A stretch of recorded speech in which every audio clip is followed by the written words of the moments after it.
This is a baby who was born prematurely at 6 months old by an opposite student. She has been abandoned in the hospital by her family because she got pregnant out of wedlock and gave birth to a premature baby. This baby has been in an incubator for over a month and was removed the day I filmed this video because the bills were getting high and her mom cannot afford the bills.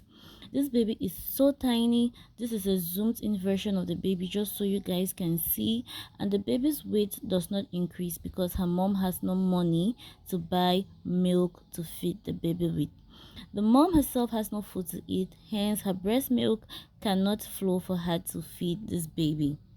Now, family members, we all make mistakes at some point of our lives, and owning up to those mistakes is the hardest part ever. I'm so happy that the mom at such a tender age can own up to her mistakes and is willing to sacrifice the world just so her baby can be okay. It has been laid on my heart to help this baby, and I just cannot do it on my own. I need the help of you all. A couple of you have reached out to me on Instagram several times asking me if there was anything I ever needed. This is what I need from you guys now. This is the first time ever I'm coming up here to ask for financial assistance from you all, and it's just to help and save a human life. Watching this baby suffer this much actually breaks my heart. The trauma the mom and this baby are going through is actually undescribable. I'm going to leave my Instagram handle on the screen and in the description. If you feel led to help this baby in any way, shape or form, please feel free to reach out to me. Seeing a free incubator, knowing your baby could be put into one of those for the baby's life to be saved, but because you can't afford it, is heartbreaking.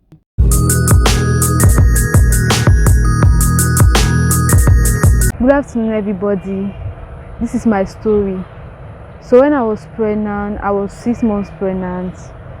We had a trip that we usually do in our church, that every end of the month, like when school gets over, we usually go to Yaoundé to spend some time together as youths with other youths in Yaoundé.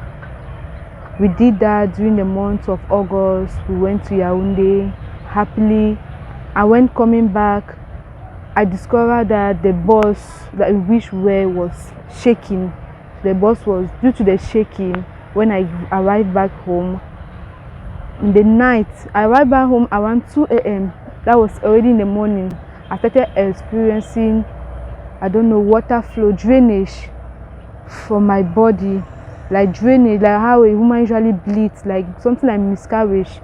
But my own was just water that was coming out. I never really knew what it was because it's something that's never happened to me and I've never experienced it before. So I never really knew the importance of that water that was like coming out for me with the pregnancy that I had. And when the water was coming out, there was nobody that I could run to like for help or explain. Since my mom was not around, I was in the house with siblings. I was alone. I stayed in the house for some weeks since my mom had to travel to Douala, so she had to make some week there. She came back the next week when the water had already gone. Everything was already dry, nothing was flowing anymore. I was no longer experiencing the water drainage because it already came out all. When my mom came back the next week, I explained everything to her. I told her that the water has been coming out. She shouted. She told me that how can that type of thing be happening that I'm just like that. I didn't even like call her because she was unreachable. I never saw have this phone. This is my phone that I just had just this recent time like this. I told her that there's no way that I could reach her and I didn't know what it was. She said that thing is very dangerous. There's a baby kicking because at first the baby was kicking like active. But after that drainage, the baby was no longer that way too active. But I didn't even think of it. I just know she's fine. That was all I knew. It was on Monday now that we had to rush to the hospital. The first hospital where we went, they looked at the case. They said, they no one to like explain very well because they call it another type of situation. They normally know the child is already dead. Like it's not normal. How can you be in the house for 1 week? The water is out and you are saying that you're fine. That the baby is okay. So they did not know what to do. They just told me I should go and do echography. I went and did some echography. He saw the baby very strong and active. He said, Jesus, wait oh. What did you say, that the water came out? Or I explained everything to them and I said yes, the water was out, everything was out. And the man was like, and this baby is still alive, this is a miracle child. So the man was very surprised because he said this is the first time that he's seen that type of case. It has never happened like that. He said that at times when water comes out, the child is already out now. That's a miscarriage. But how is God so mighty? So that was when that same day, on that Monday, he told us that we were going to go somewhere, that we should go back to that hospital that told us to go and do echography, to show the echography. We went back to that hospital. So the hospital, they told us, the nurses in the hospital told us to come back on Tuesday morning. So I went back home, still with the water already out. I was still just strong, though I was looking somehow white. I was not really, I discovered that I really lacked blood, but I was just fine. On Tuesday morning, I went back to. So she told us that this case is a very serious case. That's when they had to refer us to another hospital, which is my one. They told us to go to my one hospital. Arriving at my one hospital on Tuesday, that very Tuesday, around 3 o'clock, we arrived at my one hospital. So that's how I was admitted in the hospital. I stayed in the hospital that Tuesday because the women were like surprised. Wait, are you sure that child is alive? The water really came out all. I said that yes, the water came out all. So I was admitted in that hospital. On that Tuesday, Wednesday, they were just giving me some treatments because they saw that I was getting white, so I had shortage of blood. They were just giving me treatment, following me up, taking my BP, because my BP was really high since I was writing with all the stress, thinking what if I don't pass, then this child, all those type of things. So it was not really something I was ready for. I was really stressed up. So it was that Thursday now in the evening around 6 p.m. I saw some nurses talking, murmuring around. So the big doctor now came and said that the only thing that they have to give me now is first label. That 6 p.m. they inserted something like a tablet, 2 tablets. They inserted it inside me. That is it that is going to help in provoking the pregnancy, since the doctor said the baby couldn't reach the normal time that I was supposed to give birth to her, that 8 months 2 weeks. So they had to do it so that for the safety of the baby and I, they had to give me first label so that the child would come out by force. Finally gave birth around 10 like that, yes, around 10, 9 to 10 like that, 10 o'clock. That's when I went. I was like, the thing was really painful. I said I felt pain. That's why you say that now. It's only you who knows your pain. I say I was alone in that pain. Nobody was with me. I felt the pain. It was really painful. I had shortage of blood. I had malaria. Also helped in provoking the pregnancy to come out. So that's what they explained. As I gave birth to the baby, it was just a miracle. The doctor was like, wow, wait, oh, this baby is alive. I gave it to the baby. The baby was fine. Like, she never really drank any water, though she was very tiny, like tiny as tiny. Maybe this phone is even big. I said she was really tiny. It was the next day in the afternoon that the baby was put in the incubator. I arrived there. I saw my baby. Seriously, I will not lie you. When I saw my baby, tears came out from my eyes. I said tears. My heart was, I don't know, was so heavy.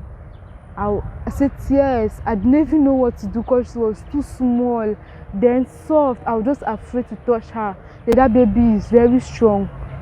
Though through the stress that she went through, all that stress, nobody was expecting that I would give birth that baby safely. When I saw her, I was so baffled that, wow, God, is this how you love me? Because I would have even gone, my life would have even gone. By now I would have not been standing here and talking here today, just by the grace of God. Yes, the father of the baby came. When he saw the baby, he felt irritated. Like when he was not like, it's like he was not expecting that type of baby. That was that. So the thing irritated him. He just came, he just saw the baby. As if they forced him to see the baby. Since that day that he just came like that, he just went and went. He does not even call to even ask that how is the baby. I just felt as if the whole world it's against me. Like, I don't feel that love again. That love, since I gave birth to this baby, that love is no longer there. Like, even the people that I knew that they will never leave me in any situation, they have just gone. My friends that I had, like when I told them that I was pregnant, they were like, wow, wow, wow. Give her my name, give that baby my name. That baby will carry my name. But since I gave birth, I told them the situation. The first day I gave birth, they came and saw the baby. They were like, okay, oh. The way they saw the child, like the thing also irritated them. They just disappeared. Out of my many friends that I had, up to now, even one, at least only one that even comes, but just once in a while, she's the only one who even asks her how is the baby. I just feel as if I'm just abandoned here. Then you can imagine the abuse here in this hospital. I've been here for so long since the doctor said the baby has to be here to fill the months that she was supposed to give birth. I'm just confused because my family is this type of family where when you have a problem, you solve it on your own. Like when you do something, because actually, let me not lie, this pregnancy as I carried it was a mistake. It was not something that I was expecting. It was just a mistake. Like this type of boys that will come and fool you, this love story stuff, they're all liars. When it happens like that, they run, they leave you to suffer alone. Imagine now me standing here. I was supposed to be in school now like this, but this me now with the baby, all alone. Other mothers are there with their children, taking care of their babies, come to see their baby. I am always here alone. Nobody comes to see me. I just feel like at times I will sit like and say that, how will I do with this bill? Oh God, I am finished, because one day into that incubator is 5,000 for one day. You can imagine, and can imagine calculate 1 month that I've been there with that baby. She keeps eating through the tube, and each time the tube gets expired, because every 3 days they have to change the tube, and that's 1,000 francs. It means every time the tube comes out, I have to spend 1,000 francs. And the nurses say don't pity you. They don't care about your situation, or they don't care whether you have the money or you don't have it, or is that you will buy what they want you to buy. So her weight keeps standing at the same point. It keeps staying at the same point, like 0.91, but I have confidence in my God that there's a reason for everything. If it's that he still kept this baby to this level, means that this baby tomorrow should be the one to wipe away my tears. And I know that tomorrow my family will know that child that they're abandoning today. That child will be the one to save situations in my family. She'll be the one to shame even her own father who abandoned her. So I don't care. The family of the father said, we cannot tell that type of child. What type of premature baby is that? I beg. And now yes, people give birth prematurely, but that one now, the way she's small, she will just die. Like the father just praying to hear that the baby is dead. But up to now, he's still very surprised that that child is still strong. Dresses she never had.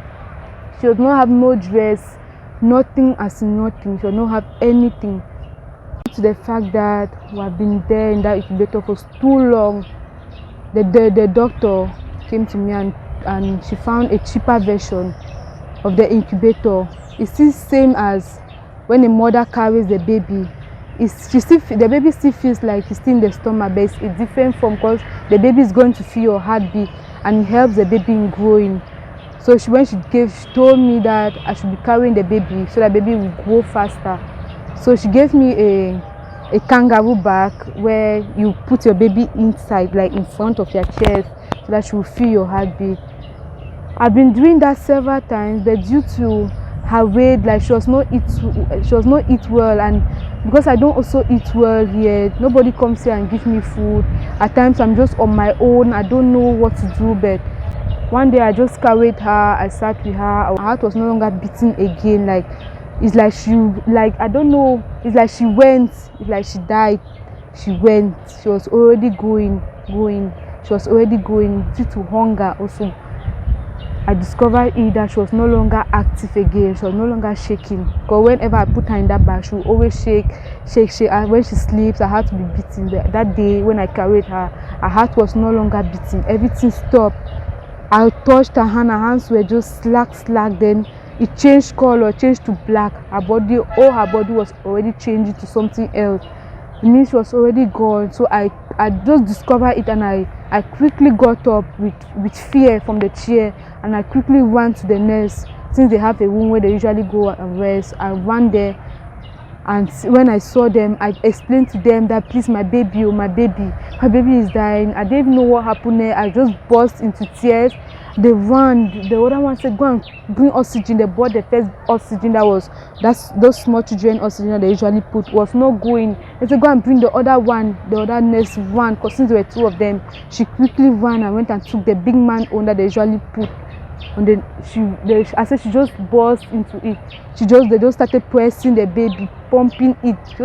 They just pressing her, pinching her to come back. The baby was not responding. They did all type of ways. I said they stayed on her like for an hour before they stayed on her until they finally put the oxygen. When they put the oxygen on her nose, started coming back small. The nurse told me that the baby was already gone. That is such a miracle, that she was already gone, because her color was already changed into blue. You know that she's a premature and they have kind of colors that when they change like that. She told me that her color already went. Like she was so surprised that the baby came back to life. She said she has never seen that type of situation before, because she knows that those babies are very fragile. When they go like that, they go, so they don't come back. But she worked on her until she finally came back. She said if this baby has come back, it means that it's God who brought her back, because if God really wanted that baby to go, she would have gone. But I don't know, she's just so strong. With the situation, I have learned a lesson. I want to tell young girls that you guys should be careful. This life like this, I've seen it. When my mother was telling me don't do this, don't do that, they were telling me I was not seeing, I was stubborn. But now I have come to realize that now life is not really how simple it is. Men are just deceivers. They deceive you and go and deceive other girls. After they will come back again, and if they still see they have not learned, they will still come back again to you. So please, let's be careful. I pray that this my story teaches a lot of young girls who are out there. I know that I'm not the first to be in this type of condition. And I'll never be the last.